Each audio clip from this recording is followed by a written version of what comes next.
अध्याय के हमारे इस 7 सितंबर के 20वें सेशन में आपका हार्दिक स्वागत करता हूं। वर्ल्ड हिस्ट्री हिंदी और इंग्लिश हमारा सब्जेक्ट के रूप में चल रहा है। टॉपिक के रूप में फ्रांसीसी क्रांति और शब्दयुग्म, इसके साथ ही वन वर्ड सब्स्टिट्यूट हमारा चल रहा है। टेलीग्राम चैनल से आप लोग जुड़ सकते हैं और ये हमारे चैनल का संक्षिप्त परिचय है। यदि आप लोग नए हैं तो इसे पॉज करके ज़रूर पढ़ें। प्रश्न पे चलते हैं हम आज के। रॉबस्पियर के आतंक के शासन पर टिप्पणी करनी है हमें 50 शब्दों में। उसके बाद में हमें विमेंस मार्च, जो कि स्त्रियों का अभियान जिसको हिंदी में हम बोलेंगे, उसको फ्रांसीसी क्रांति के संबंध में सविस्तार समझाना है। उसके बाद में फ्रांसीसी क्रांति के कारण स्पष्ट करते हुए इसके वैश्विक प्रभावों को हमें स्पष्ट करना है 100 शब्दों में। तो हम चलते हैं पहले प्रश्न पर। रॉबस्पियर के आतंक के शासन पर हमें टिप्पणी करनी है 100 शब्दों में। तो फ्रांस में जब आतंक का शासन रॉबस्पियर द्वारा गणतंत्र की रक्षा और आंतरिक विद्रोह के दमन व फ्रांस की विदेशी आक्रमणों से रक्षा के लिए स्थापित किया गया था। क्रांति के शुरुआती चरण में हमने देखा कि रॉबस्पियर का जो आतंक का शासन था, जिसमें उन्होंने गिलोटिन का प्रयोग करते हुए अपने विरोधियों का दमन किया था, एक क्रूर दमन जिसको हम बोलेंगे, उस दमन को हमने आतंक का शासन नाम दिया। रॉबस्पियर के नियंत्रण व दंड की सख्त नीति अपनाकर दलगत वैमनस्य व व्यक्तिगत महत्वाकांक्षाओं की पूर्ति की। यानी उन्होंने अपने दल के अतिरिक्त जो भी उनके विरोधी थे उनको मारने का और अपनी व्यक्तिगत महत्वाकांक्षाओं की भी इसके द्वारा पूर्ति की। इस नीति को क्रांति पर कलंक के समान भी माना गया है। हालांकि बाहरी शत्रुओं व क्रांति विरोधियों पर आरंभिक सफलता तो इसके द्वारा मिली, लेकिन इसे लगातार जारी रखना गलत था। मतलब एक तरह से गिलोटिन का प्रयोग कुछ विद्रोहों को कुचलने के लिए तो ठीक था, लेकिन उसके हर समस्या का एक ही इलाज उस समय रॉबस्पियर के पास था, जो कि था गिलोटिन, जो कि अंततः उसको स्वयं को भी गिलोटिन पर चढ़ाकर इस आतंक के शासन का अंत किया गया। अगला है विमेंस मार्च के बारे में हमें बताना है 50 शब्दों में। तो फ्रांस की क्रांति के शुरुआती चरण में जब 6 से 7 हज़ार महिलाएं सम्राट के महल यानी वर्साय में पहुंचकर वहां पर रोटी की मांग करने लगी, तो इस दौरान राजा, यहाँ पे राजा होगा, मैंने राज लिख दिया है, राजा व उसका परिवार भीड़ का कैदी बन गया। भीड़ के कैदी के रूप में उसे पेरिस लाया गया। पेरिस में राजा की स्थिति एक बंदी के समान हो गई। इस घटना ने क्रांति को आरंभिक चरण में मजबूती प्रदान की।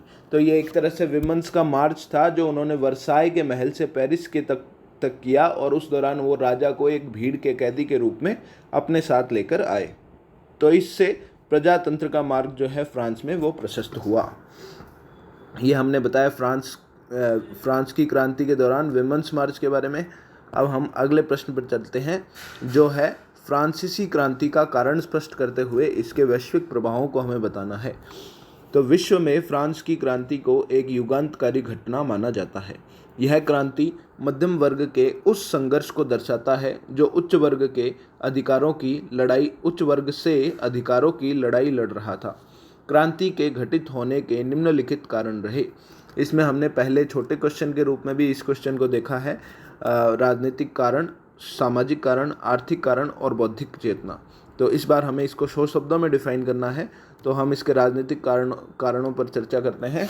फ्रांस की केंद्रीकृत व अधिनायकवादी सत्ता, अयोग्य शासक तथा खर्चीली राज व्यवस्था, भ्रष्टाचार युक्त न्याय प्रक्रिया व कानून, जिसमें हम मेंशन करेंगे लेत्र द काशे जैसे अराजक अधिकार जो कि राजा व उसके प्रतिनिधियों को प्राप्त थे। उसके बाद में असक्षम प्रतिनिधि सभा, जिसमें स्वायत्त विहीन एस्टेट जनरल और स्वायत्त विहीन पार्लियामा का हम जिक्र करेंगे। उसके बाद में सामाजिक कारणों में हम सामाजिक असमानता को बताएंगे, जो कि नेपोलियन ने मुख्य कारण बताया। उसके बाद में हम चर्च में जो व्याप्त भ्रष्टाचार है उसके बारे में बताएंगे। फिर हम वंशानुगत व उच्चाधिकार प्राप्त प्रशासनिक वर्ग के बारे में बताएंगे, जो कि अपने आप में एक भ्रष्टाचार का पर्याय बन चुका था। उसके बाद में आर्थिक कारण के रूप में हम हर मील पर लगी चुंगी और बदलते कानून, यानी हर मील पर वहाँ पे कानून बदल जाता था, जो कि एक क्रांति का मुख्य कारण रहा। इसके बाद में हम ऑस्ट्रिया के उत्तराधिकार संघर्ष में भाग लेने से फ्रांस को राजनीतिक और आर्थिक दोनों रूप से एक नुकसान देखने को मिला। इससे राष्ट्रीय आय के लिए ये घातक सिद्ध हुआ। साथ ही अमेरिकी स्वतंत्रता संघर्ष में उन्होंने इंग्लैंड के विरुद्ध अपना बदला लेने के लिए भाग लिया, जो कि उनकी अविवेकपूर्ण नीति के रूप में जाना जाता है।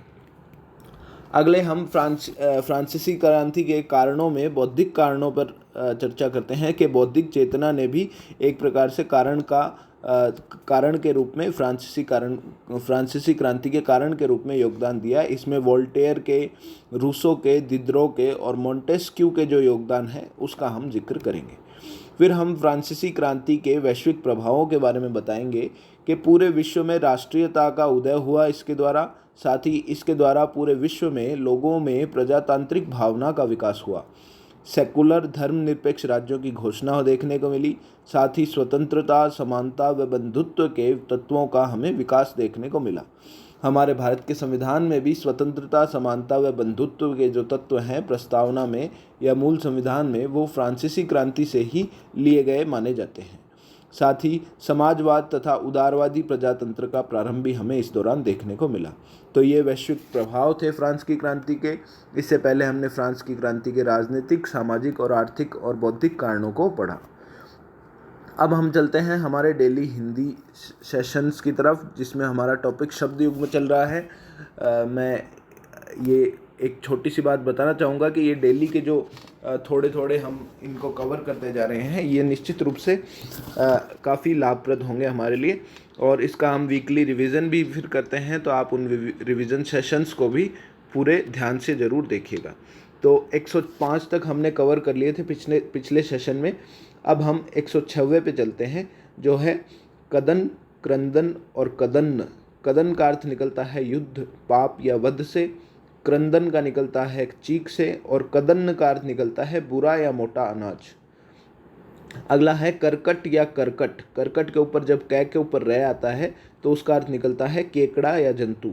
और जब करकट पूरा लिखा हुआ होता है उसका अर्थ निकलता है गंदगी, कूड़ा करकट जिसको हम बोलते हैं, उसमें ये करकट यूज़ होता है। जबकि करकट केकड़ा के लिए जिसमें कै के ऊपर रह लगा हुआ हो। उसके बाद में कोस, कोश और कोश। तो कोस में 2 मील मतलब सरिता वाला, उसमें 2 मील। और कोश में शय षटकोण वाला, इसके लिए खजाना और भंडार। और कोश शय शंकर वाला जब प्रयुक्त होता है उसका अर्थ निकलता है शब्दों का संग्रह। तो ये काफ़ी महत्वपूर्ण है। हम आमतौर पर इसमें गलती करते हैं, कोस, कोश और कोश। तो उसके बाद में क्षति और क्षिति। क्षति का अर्थ निकलता है हानि और क्षिति का अर्थ निकलता है पृथ्वी। क्षमा और क्षमा। क्षमा का अर्थ निकलता है माफ़ी और क्षमा का अर्थ निकलता है पृथ्वी। अगला है खर और खार। खर का अर्थ निकलता है गधा और खार का अर्थ निकलता है राख या सार। उसके बाद में खरा, खर्रा और खुर। खरा का अर्थ निकलता है विशुद्ध, खर्रा का अर्थ निकलता है लंबा चिट्ठा और खुर का अर्थ निकलता है पशु के पैर। उसके बाद में खल, खलू। खल का अर्थ निकलता है दुष्ट, खलू का अर्थ निकलता है निश्चित रूप से। फिर है ग्रह और गृह। ग्रह का अर्थ निकलता है नक्षत्र और गृह का अर्थ निकलता है घर। अगला है गर्म और घर्म। गर्म का अर्थ निकलता है तप्त और घर्म का अर्थ निकलता है धूप। फिर है हमारा ग्रंथि और ग्रंथी। ग्रंथि में जब छोटी ई की मात्रा होती है तो उसका अर्थ निकलता है गांठ से। और ग्रंथि में जब बड़ी ई की मात्रा होती है तो उसका अर्थ निकलता है गुरु ग्रंथ साहिब का जो पाठ करता है उसको बोलते हैं ग्रंथी। उसके बाद में गात या घात। गात का अर्थ निकलता है शरीर और घात का अर्थ निकलता है हमला करना। घोष या घोष। घोष यानी गर्जन और घोष यानी बस्ती।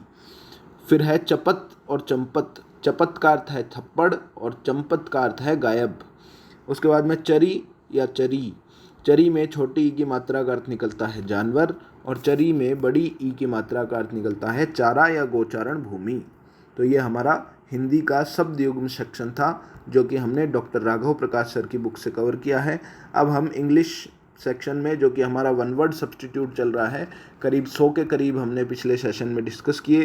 प्रोफेसर BK और रस्तोगी की ये बुक से लिया गया है। 96 पे हम चलते हैं। इनकैपेबल ऑफ बीइंग अफेक्टेड और कैंसल्ड। ऐसी चीज़ जो इफेक्ट प्रभावित नहीं हो या कैंसिल नहीं हो सकती, that is called as indelible. अमिट जिसको बोलते हैं। फिर है one who is too firm and determined not to yield, ऐसा व्यक्ति जो किसी चीज़ को लेकर बहुत ज़्यादा कठोर है, बहुत ज़्यादा निश्चित है, दैट इज़ कॉल्ड एज इनएक्सोरेबल, निष्ठुर, INEXORABLE, इनएक्सोरेबल। उसके बाद में नॉट कैपेबल ऑफ एरिंग और फॉलिंग इनटू एरर यानी गलती होने की संभावना जिसमें कम हो, दैट इज़ कॉल्ड एज इनफेलिएबल, अचूक। उसके बाद में दैट विच इज़ हार्मलेस, जो कि नुकसानकारक नहीं है, हानिकारक है, तो उसको बोलेंगे इनोक्यूअस, INNOCUOUS, इनोक्यूअस। अगला है that which comes at wrong time, जो कि गलत समय में आया हो, बेवक्त आया हो, उसको हम बोलेंगे इनऑपर्चून। अपॉर्चुनेट बोलते हैं हम कि ये अवसर सही था, उसको बोलते हैं अपॉर्चुनिटी, जबकि इनऑपर्चून बोलते हैं बेवक्त। That which can not be defeated, that is called as invincible, जो पराजित नहीं किया जा सकता, जिसे हराया नहीं जा सकता, अजय जिसको हम बोलते हैं, that is called as invincible. अगला है incapable of being wounded, able to reply all arguments, ऐसा व्यक्ति जो अभेद्य हो, यानी जो हर चीज़ का जवाब देने में सक्षम हो या जिसको हम भेद नहीं सकते, तो उसको बोलते हैं इनवल्नरेबल, INVULNERABLE, इनवल्नरेबल। अगला है that which is contrary to law, ऐसा जो कानून के विपरीत है, विधि के विपरीत है, दैट इज़ कॉल्ड एज गैर कानूनी, इल्लीगल। उसके बाद में one who can not pay off his debts, ऐसा व्यक्ति जो अपनी उधारियां नहीं चुका सकता है, that is called as insolvent. Vijay Mallya को हम इसके रूप में देख सकते हैं, विजय माल्या को सरकार ने इंसॉल्वेंट घोषित कर दिया। अगला है that which can not be moved is called as immobile, जिसको बोलते हैं स्थिर, ऐसा जिसको हम मूव नहीं कर सकते। मोबाइल जो हम यूज़ करते हैं उसका अर्थ होता है पोर्टेबल, यानी जिसको हम इधर से उधर मूव कर सकें, that is called as mobile. हमने कई केसेस में देखा भी है, मोबाइल वैन फॉर कैंसर जांच की मोबाइल वैन, ब्लड टेस्ट की मोबाइल वैन, या फिर कोरोना वैक्सीनेशन की मोबाइल वैन, तो वो जो पार्टी जो मूव करती है उसको मोबाइल कहते हैं। और which can not be moved का अर्थ होता है यानी स्थिर जो रहे, that is called as immobile. उसके बाद में that which can not be passed through, ऐसी चीज़ जिसको पार नहीं किया जा सकता, जो कि अगम्य होती है, उसको बोलते हैं impossible. That which can not be solved is called as insoluble, मतलब जिस चीज़ को, जो चीज़ घुलनशील नहीं हो, अघुलनशील हो, इज कॉल्ड एज इनसॉल्यूबल। उसके बाद में that which can not be made good और रिपेयर्ड, ऐसी चीज़ जिसको ठीक नहीं किया जा सकता या रिपेयर नहीं किया जा सकता, उसको बोलते हैं इररिपेयरेबल, अप्रतिकार्य। और अगला है वन हु वर्शिप्स आइडल्स, ऐसा व्यक्ति जो मूर्तियों की पूजा करता है, that is called as idolater, मूर्ति पूजक। The murder of new born infant, यानी नए जन्मे बच्चे का हत्या करना, इट इज़ कॉल्ड एज भ्रूण हत्या, इज़ कॉल्ड एज इन्फेंटिसाइड। तो ये हमारे थे इंग्लिश वन वर्ड, और ये हमारा सेशन आज का पूर्ण होता है। Thank you.